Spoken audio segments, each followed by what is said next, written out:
ಧಾರವಾಡ ರಸ್ತೆಯಿಂದ ಹಂಗೆ ಬಂದರೆ ಇದೇ ಜಾಗ ನೋಡಿ. ಇದೇನು ಉಳುಮೆ ಮಾಡಿದಾರ, ಹಸ ಮಾಡಿದಾರ. ರೋಡ್ ಪೇಸಿಂಗ್ಗೆ ನಿಮಗೆ ಒಂದು 80 ಅಡಿ ಮೇಲದೆ. ರೋಡ್ ಪೇಸಿಂಗು ಒಂದು 80 ಅಡಿ ಮೇಲೆ ಬರ್ತಿದೆ.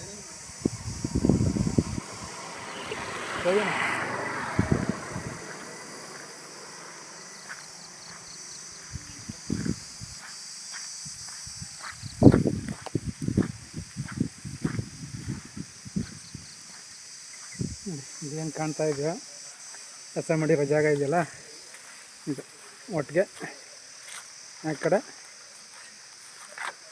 ಮುಸ್ಕಿನ ಜೋಳ ಹಾಕಿರೋದು.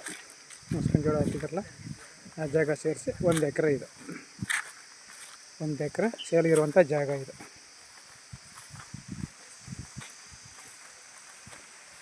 ರೋಡ್ ಫೇಸಿಂಗು ನಿಮಗೆ ಎಂಟ್ರೆನ್ಸಲ್ಲಿ 80 ಅಡಿ ಮೇಲೆ ಬರುತ್ತೆ. ಎಂಟ್ರೆನ್ಸಲ್ಲಿ ರೋಡ್ ಫೇಸಿಂಗ್ 80 ಅಡಿ ಮೇಲೆ ಬರುತ್ತೆ.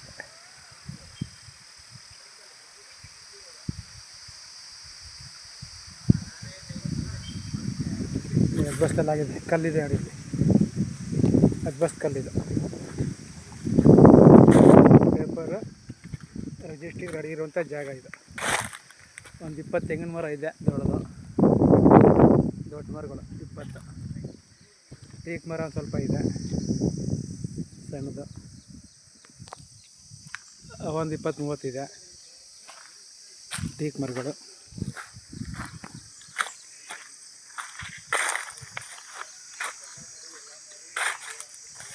ಮದ್ದೂರಿಂದ ನಿಮಗೆ 14 ಕಿಲೋಮೀಟ್ರ್. ಮದ್ದೂರಿಂದ ಇಲ್ಲಿಗೆ ಈ ಜಾಗಕ್ಕೆ 14 ಕಿಲೋಮೀಟ್ರ್.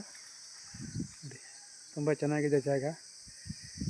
ಆಮೇಲೆ ನಿಮಗೆ ಬೋರ್ ಇದೆ, ಓಪನ್ ಬಾವಿ. ಹೊಸ ಬೋರಿ ಈಗ ರೆಡಿ ಮಾಡಿಸಿರೋದು, ಹೊಸ ಬೋರಿ ಮಾಡ್ತಿರೋದು.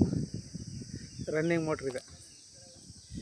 ಈ ಜೋಳಕಡ್ಡಿ ಏನು ಕಾಣ್ತಾ ಇದೆಯೋ ಇದು ಸೇರಿಸ್ಕೊಂಡಂಗೆ 1 ಎಕರೆ ಜಾಗ. ಮದ್ದೂರಿಂದ 14 ಕಿಲೋಮೀಟ್ರ್ ಈ ಕಡೆ. ಬೆಲೆ ಬಂದು 1 ಕುಂಟೆಗೆ 2.5 ಲಕ್ಷ ಹೇಳ್ತಾರೆ. ಕೂತ್ಕೊಂಡು ನೆಗೋಷಿಯಬಲ್ ಆಗುತ್ತೆ. 1 ಕುಂಟೆಗೆ 2.5 ಲಕ್ಷ ಹೇಳ್ತಾರೆ, ಕೂತ್ಕೊಂಡ್ರೆ ನೆಗೋಷಿಯಬಲ್ ಆಗುತ್ತೆ. ವಿಲೇಜ್ಗೆ ಹತ್ತಿರವಾಗೂ ಇದೆ. ವಿಲೇಜ್ಗೆ ಹತ್ತಿರವಾಗೂ ಇದೆ ಜಾಗ. ಇಷ್ಟ ಆದರೆ ಓಕೆ ಆದರೆ ಶೇರ್ ಮಾಡಿ, ಸಬ್ಸ್ಕ್ರೈಬ್ ಮಾಡಿ ಸರ್, ಸಪೋರ್ಟ್ ಮಾಡಿ. 1 ಎಕರೆ ಜಾಗ, ಧಾರವಾಡ ಪಾಯಿಂಟು. 1 ಕುಂಟೆಗೆ 2,50,000 ಹೇಳ್ತಾರೆ, ಕೂತ್ಕೊಂಡ್ರೆ ನೆಗೋಷಿಯಬಲ್ ಆಗುತ್ತೆ. ಜಾಗ ತುಂಬ ಚೆನ್ನಾಗಿದೆ. ಲೊಕೇಶನ್ ಚೆನ್ನಾಗಿದೆ. 1 ಎಕರೆ ಹುಡುಕ್ತಾ ಇರುವಂಥವ್ರಿಗೆ ಈ ಜಾಗ ತುಂಬ ಚೆನ್ನಾಗಿದೆ.